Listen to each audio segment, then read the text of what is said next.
ఈరోజు మనము సగ్గుబియ్యపు వడలు పెట్టుకుంటున్నాము.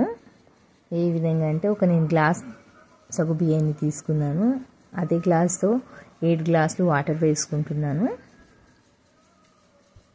ఇవి అప్పడాలు చాలా సింపుల్ అండి, ఎందుకంటే ఉడకపెట్టే అవసరం కూడా ఉండదు. మరిగే నీటి లోపలనే సగ్గుబియ్యాన్ని వేసుకుందాం. ఇప్పుడు మనం గ్యాస్లో ఫ్లేమ్లో ఉంచుకొని ఈ విధంగా ఇప్పుడు నేను గ్యాస్ ఆఫ్ చేస్తున్నాను. క్యాప్ పెట్టేయాలి. గంటకొకసారి ఈ విధంగా తిప్పుకుంటూ ఉండాలి. మనం నైట్ టైం లోపలనే ఈ విధంగా చేసుకోవాలి, ఎందుకంటే మార్నింగ్ వేయడానికి మనకు చాలా బాగా కుదురుతుంది. అవి ఉబ్బిపోతాయి. ఎందుకంటే నేను ఇప్పుడు నైట్ లోపలనే నానబెట్టాను, అందుకోసం ఈ విధంగా వాటర్ తక్కువ అనిపిస్తూ కూడా మనం సైడ్కు కొన్ని గోరువెచ్చని నీళ్ళు చేసుకోవాలి. గరిటెతో ఈ విధంగా మిక్సీ జార్లో వేసుకుంటూ మిక్సీ చేసుకోవాలి.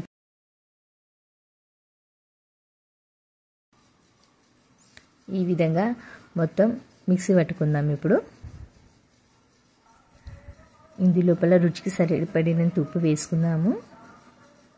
ఈ విధంగా స్పూన్తో కానీ గరిటెతో కానీ ఈ విధంగా లిక్విడ్ పేస్ట్ వచ్చేస్తేనే అప్పుడాలి రెడీ అయినట్ల. ఎందుకంటే ఎక్కువ పలుచగా కూడా కావద్దు. 8 గ్లాస్ వాటర్ వేస్తే సరిపోతుంది. ఇదిగోనండి, చూడండి ఎంత బాగా వచ్చినాయో అప్పుడాలు. ఆయిల్ కూడా ఎక్కువ పట్టదండి, శ్రమ కూడా ఉండదు. ఒకవేళ మా వీడియో మీకు నచ్చితే లైక్ చేయండి, సబ్స్క్రైబ్ చేయండి.